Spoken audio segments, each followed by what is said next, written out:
ನಮಸ್ಕಾರ ಸ್ನೇಹಿತರೆ, ನೀವು ನೋಡ್ತಾ ಇದ್ದೀರಾ ಮಾಚಂದ್ರ ಯೂಟ್ಯೂಬ್ ಚಾನಲ್. ಸ್ನೇಹಿತರೆ, ಈ ವಿಡಿಯೋನಲ್ಲಿ ಒಂದು ಮಹತ್ವದ ಮಾಹಿತಿ ಜೊತೆಗೆ ನಾನು ನಿಮ್ಮ ಮುಂದೆ ಬಂದಿದ್ದೀನಿ.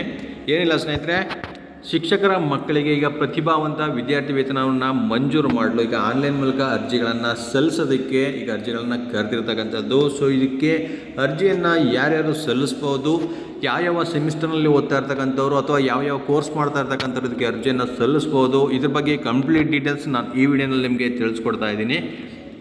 ಈ ನೋಟಿಫಿಕೇಷನ್ನ ಹೊರಡಿಸಿರ್ತಕ್ಕಂಥ ದಿನಾಂಕ ನೋಡಿ 17/7/2024. ಸೊ ಇದರ ಪ್ರಾರಂಭ ದಿನಾಂಕ ಯಾವಾಗ, ಅಂತಿಮ ದಿನಾಂಕ ಯಾವಾಗ, ಸೊ ಎಲ್ಲ ಮಾಹಿತಿಯನ್ನು ನೀವು ಈ ವಿಡಿಯೋನಲ್ಲಿ ತಿಳ್ಕೊಬೋದು. ವಿಡಿಯೋ ಸ್ಕಿಪ್ ಮಾಡ್ದೇ ಪೂರ್ತಿಯಾಗಿ ನೋಡಿ.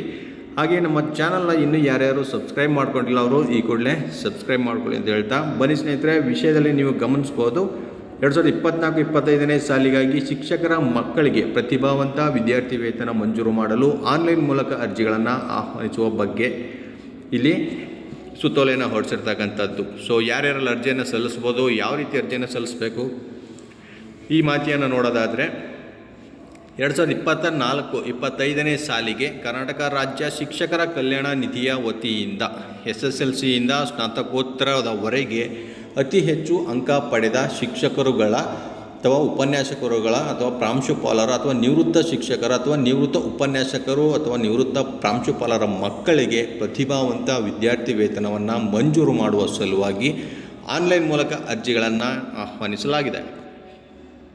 ಸೊ ನಿವೃತ್ತ ಶಿಕ್ಷಕರ ಮಕ್ಕಳು ಕೂಡ ಇಲ್ಲಿ ಅರ್ಜಿಯನ್ನು ಸಲ್ಲಿಸಬಹುದಾಗಿದೆ. ಪ್ರತಿಭಾವಂತ ವಿದ್ಯಾರ್ಥಿ ವೇತನಕ್ಕಾಗಿ ಬರುವ ಭೌತಿಕ ಅರ್ಜಿಗಳನ್ನು ಈ ಕಚೇರಿಯಲ್ಲಿ ಪರಿಗಣಿಸಲಾಗುವುದಿಲ್ಲ. ಸೊ ನೇರವಾಗಿ ನೀವು ಆನ್ಲೈನ್ ಮೂಲಕ ಅರ್ಜಿಯನ್ನು ಸಲ್ಲಿಸಿದ್ರೆ ಮಾತ್ರ ಅದು ಪರಿಗಣಿಸಲಾಗುತ್ತೆ. ಸೊ ಯಾವುದೇ ಭೌತಿಕ ಅರ್ಜಿಗಳನ್ನು ಇಲ್ಲಿ ಸಲ್ಲಿಸೋ ಹಾಗಿಲ್ಲ ಸ್ನೇಹಿತರೆ.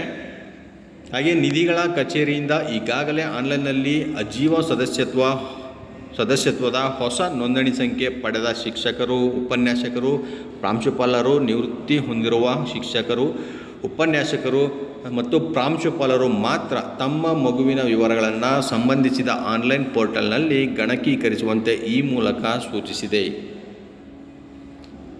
ಸೊ ಅಜೀವ ಸದಸ್ಯತ್ವವನ್ನು ಇದು ಮುಖ್ಯವಾಗಿ ನೀವು ಗಮನಿಸಬೇಕು ಸ್ನೇಹಿತರೆ. ಈ ಕಚೇರಿಯಿಂದ, ನಿಧಿಗಳ ಕಚೇರಿಯಿಂದ ಆನ್ಲೈನ್ನಲ್ಲಿ ಅಜೀವ ಸದಸ್ಯತ್ವದ ಹೊಸ ನೋಂದಣಿ ಸಂಖ್ಯೆಯನ್ನು ಪಡೆದ ಅಂಥವರು ಮಾತ್ರ ತಮ್ಮ ಮಕ್ಕಳ ವಿವರಗಳನ್ನು ಈಗ ಆನ್ಲೈನ್ನಲ್ಲಿ ಸಲ್ಲಿಸಬೇಕಾಗಿದೆ. ಅದರಲ್ಲಿ ನೋಡಿ 2023-24ನೇ ಶೈಕ್ಷಣಿಕ ಸಾಲಿನಲ್ಲಿ ನಡೆದ SSLC ದ್ವಿತೀಯ PUC ಪರೀಕ್ಷೆಯಲ್ಲಿ ಉತ್ತೀರ್ಣರಾದ ವಿದ್ಯಾರ್ಥಿಗಳು ಅರ್ಜಿಯನ್ನು ಸಲ್ಲಿಸಬಹುದಾಗಿದೆ. ಅದರಲ್ಲಿ CBSE ಮತ್ತು ICSE ಈ ವಿದ್ಯಾರ್ಥಿಗಳಿಗೆ ಅವಕಾಶ ಇರೋದಿಲ್ಲ ಅಂತ ಇಲ್ಲಿ ಮೆನ್ಷನ್ ಮಾಡಿ ಕೊಟ್ಟಿದ್ದಾರೆ. ಸೊ ಸ್ಟೇಟ್ ಸಿಲೆಬಸ್ ವಿದ್ಯಾರ್ಥಿಗಳಿಗೆ ಮಾತ್ರ ಈ ಅವಕಾಶವನ್ನು ಮಾಡಿಕೊಡಲಾಗಿದೆ. ಸೊ 2023-24ನೇ ಶೈಕ್ಷಣಿಕ ಸಾಲಿನ ಪದವಿ ಅಂತಿಮ ವರ್ಷದ BA, BSc, BCom, BEd ಮತ್ತು BCA, BBM, BSc, AG, BHM ಮತ್ತು LLB. ಸೊ ಇದು ಓದ್ತಾ ಇರ್ತಕ್ಕಂಥ ಈ ವಿದ್ಯಾರ್ಥಿಗಳು ಪರೀಕ್ಷೆಯಲ್ಲಿ ಉತ್ತೀರ್ಣರಾದ ವಿದ್ಯಾರ್ಥಿಗಳು ಹಾಗೂ ಪ್ರಸ್ತುತ ಸ್ನಾತಕೋತ್ತರ ಪದವಿ ಓದುತ್ತಿರುವ ವಿದ್ಯಾರ್ಥಿಗಳು ಅರ್ಜಿಯನ್ನು ಸಲ್ಲಿಸಬಹುದಾಗಿದೆ.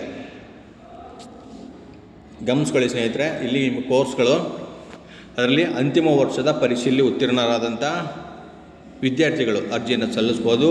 ಹಾಗೆ ಪ್ರಥಮ ವರ್ಷದ ಸ್ನಾತಕೋತ್ತರ ಪದವಿ ಅಂದರೆ 2ನೇ ಸೆಮಿಸ್ಟರ್ ಉತ್ತೀರ್ಣರಾಗಿ 3ನೇ ಸೆಮಿಸ್ಟರ್ನಲ್ಲಿ ವ್ಯಾಸಂಗ ಮಾಡುತ್ತಿರುವ ವಿದ್ಯಾರ್ಥಿಗಳು ಅವರು ಕೂಡ ಆನ್ಲೈನ್ ಮೂಲಕ ಇಲ್ಲಿ ಅರ್ಜಿಯನ್ನು ಸಲ್ಲಿಸ್ಬೋದು. ಅದರಲ್ಲಿ ನೋಡಿ MA, MSc, MCom, MEd, MSCAG ಮತ್ತು MLib ಓದ್ತಾ ಇರ್ತಕ್ಕಂಥ ವಿದ್ಯಾರ್ಥಿಗಳು ಅಂದರೆ 3ನೇ ಸೆಮಿಸ್ಟರ್ನಲ್ಲಿ ಓದ್ತಾ ಇರ್ತಕ್ಕಂಥ ವಿದ್ಯಾರ್ಥಿಗಳು ಕೂಡ ಇದಕ್ಕೆ ಅರ್ಜಿಯನ್ನು ಸಲ್ಲಿಸ್ಬೋದಾಗಿದೆ.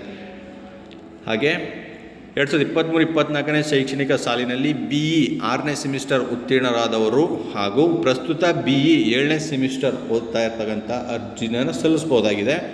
2023-24ನೇ ಶೈಕ್ಷಣಿಕ ಸಾಲಿನಲ್ಲಿ MBBS ಅಲ್ಲಿ 2ನೇ ಫೇಸ್ ಪದವಿ ಪರೀಕ್ಷೆಯಲ್ಲಿ ಉತ್ತೀರ್ಣರಾದವರು ಹಾಗೂ 3ನೇ ಫೇಸ್ನಲ್ಲಿ ಓದುತ್ತಾ ಇರ್ತಕ್ಕಂಥವರು ಆನ್ಲೈನ್ ಮೂಲಕ ಅರ್ಜಿಯನ್ನು ಸಲ್ಲಿಸ್ಬೋದು ಸ್ನೇಹಿತರೆ.